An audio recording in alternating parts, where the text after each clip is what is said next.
Hai,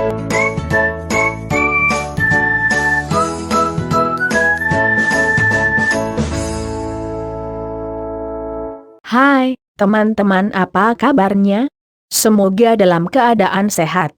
Udah lihat pengumuman kelulusan administrasi belum? Semoga teman-teman lolos semua. Di video kali ini, kita latihan soal SKD dengan materi bela negara.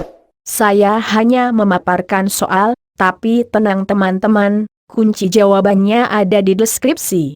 Let's go pejuang NIP.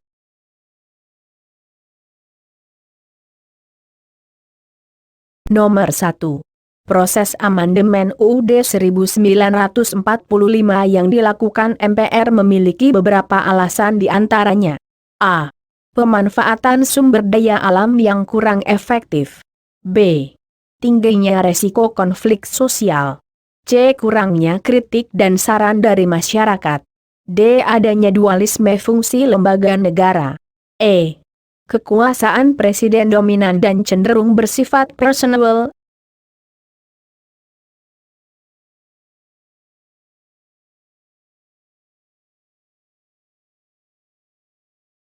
Nomor 2.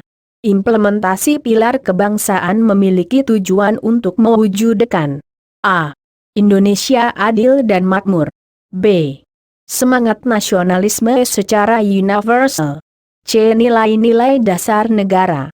D. Perwujudan persatuan dan kesatuan. E. Sistem pemerintahan yang stabil.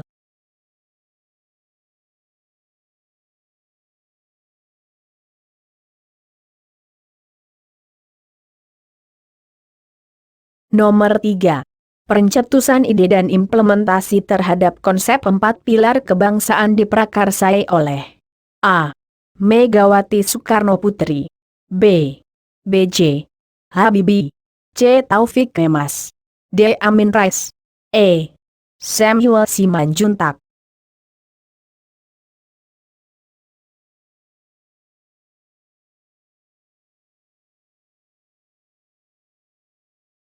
Nomor 4. Makna yang terkandung dalam pembukaan UUD 1945 alinea pertama adalah: A. Motivasi spiritual. B. Pernyataan kemerdekaan. C. Motivasi terhadap kemerdekaan. D. Tujuan dan cita-cita negara. E. Susunan negara.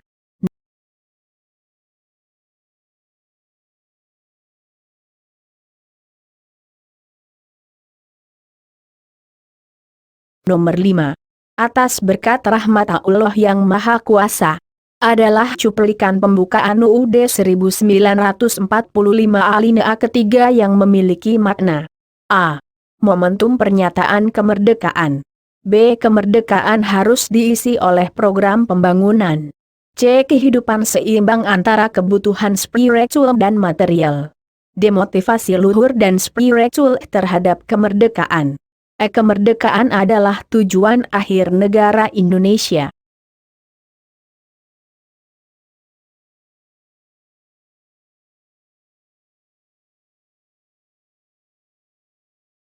Nomor 6. Tindakan bullying saat ini menjadi momok yang menakutkan bagi generasi muda. Bahkan bullying bisa dilakukan di mana saja karena arus perkembangan teknologi informasi dan komunikasi yang begitu cepat. Penyebab utama kasus cyberbullying pada era milenial saat ini ditinjau dari pilar kebangsaan disebabkan oleh: A. Kurangnya kesadaran terhadap hukum. B. Lemahnya pendidikan dasar. C. Minimnya pengawasan yang dilakukan oleh sekolah. D. Kurangnya bimbingan konseling pada peserta didik. E. Lunturnya pemahaman terhadap nilai-nilai Pancasila.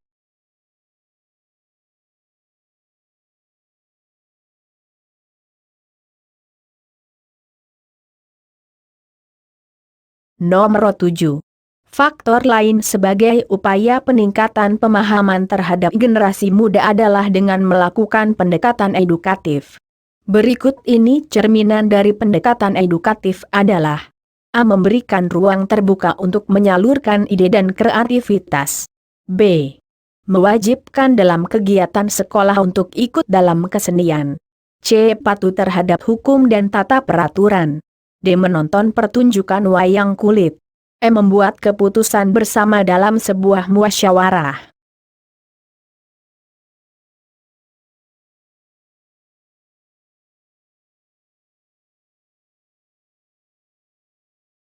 Nomor 8.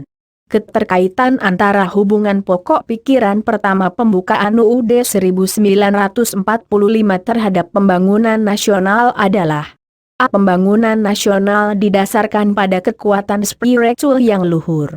B. Pembangunan nasional harus dilakukan oleh segenap rakyat Indonesia. C. Keberhasilan pembangunan harus didasarkan pada keadilan sosial. D. Mengedepankan musyawarah mufakat dalam perumusan rencana pembangunan nasional. E. Adanya kesadaran bahwa keberhasilan pembangunan nasional dilakukan oleh seluruh warga negara.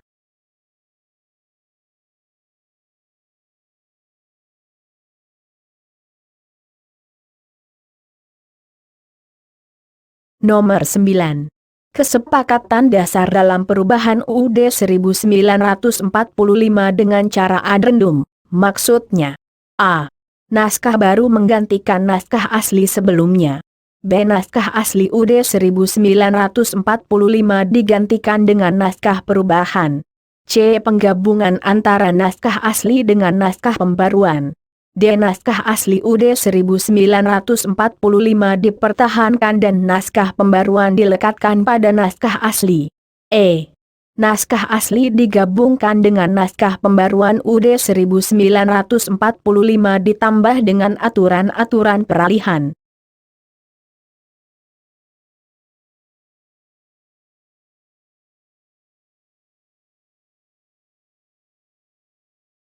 Nomor 10. Dalam sistem demokrasi Pancasila di Indonesia, lembaga negara yang berhak melakukan impeachment adalah: A. DPR.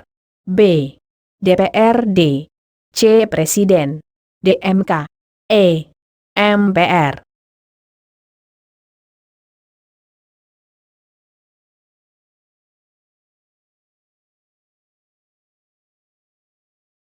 Nomor 11. Pelestarian budaya yang dilakukan oleh generasi muda adalah cara terbaik dalam menjaga eksistensi pilar kebangsaan. Pendekatan ini dikenal sebagai: A. Pendekatan kultural. B. Pendekatan edukasi. C. Pendekatan personal. D. Pendekatan struktural. E.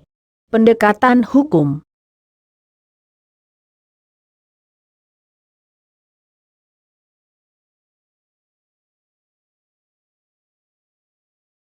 Nomor 12. Secara konstitusional negara Indonesia dalam UUD 1945 pasal 1 ayat 3 menyatakan tentang: A. Negara Indonesia adalah negara kesatuan berbentuk republik. B. Kedaulatan berada di tangan rakyat dan dijalankan berdasarkan C. Negara Indonesia adalah negara hukum. D. Presiden memiliki kekuasaan eksekutif. E. Bentuk susunan negara Indonesia adalah republik.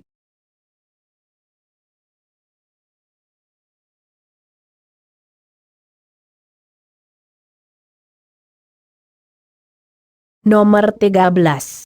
Sistem pemerintahan sesuai dengan teori John Locke diterapkan di Indonesia dengan pembagian kekuasaan menjadi: A. Kekuasaan legislatif, eksekutif, yudikatif. B. Kekuasaan legislatif, federatif, dan yudikatif. C. Kekuasaan eksekutif, federatif dan legislatif. D. Kekuasaan eksaminatif, eksekutif, dan federatif. E. Kekuasaan eksaminatif, federatif, dan eksekutif.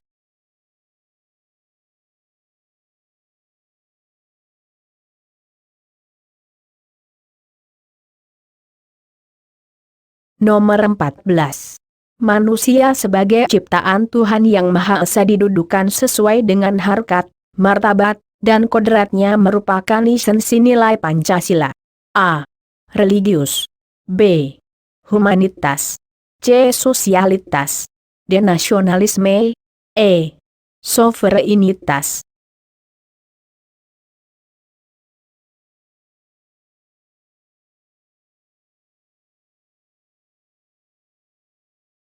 Nomor 15. Esensi pilar kebangsaan dalam memahami keberagaman sesuai Amanat UUD 1945 Pasal 18B Ayat 2 adalah A. Menghormati keberadaan suku budaya sebagai kesatuan. B. Negara mengakui kesatuan hukum adat yang berlaku di seluruh wilayah Indonesia.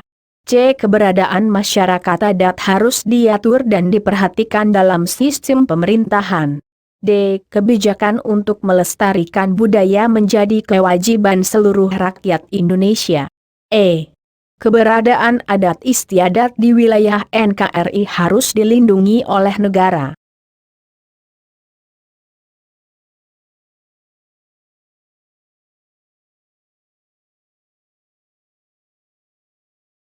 Nomor 16.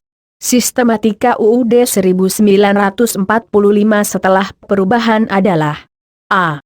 Pembukaan, batang tubuh, pasal-pasal. B. Pembukaan, GBHN, batang tubuh, dan pasal-pasal.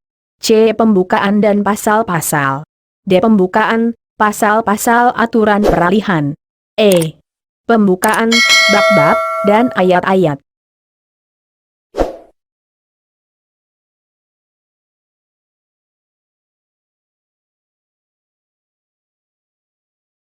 Nomor 17. Berikut yang bukan landasan yuridis untuk diadakan perubahan tentang UUD 1945 adalah A. Pasal 3 UUD 1945. B. Pasal 37 UUD 1945. C. Tab MPR 09 MPR _1999. D. Tab MPR 09 MPR _2000. E. Tab MPR 09 MPR _2001.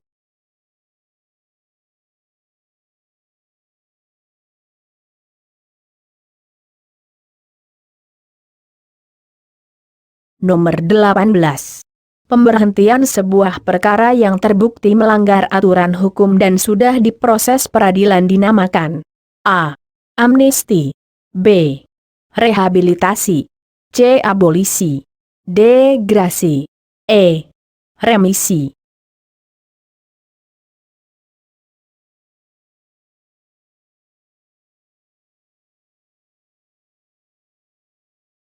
Nomor 19. Pengertian terhadap konstitusi dapat diartikan secara luas dan sempit. Pengertian konstitusi Indonesia yang dimaksud adalah A.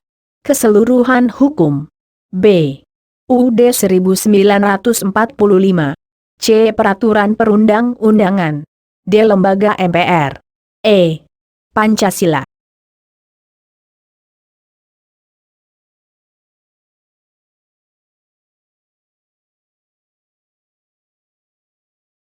Nomor 20.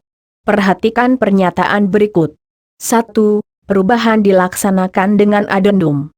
2. Mempertegas sistem presidensial. 3. Tidak mengubah pembukaan UUD 1945. 4. Perubahan terhadap bentuk negara dapat dilakukan. 5. Harus sesuai persetujuan DPR sebanyak 1/3 dari jumlah anggota. Pernyataan di atas yang termasuk sebagai aturan pokok dalam kaedah perubahan terhadap UUD 1945 adalah A1, 2, dan 4. B1, 2, 3, dan 4. C1, 2, dan 3. D2, 3, dan 4. E3, 4, dan 5.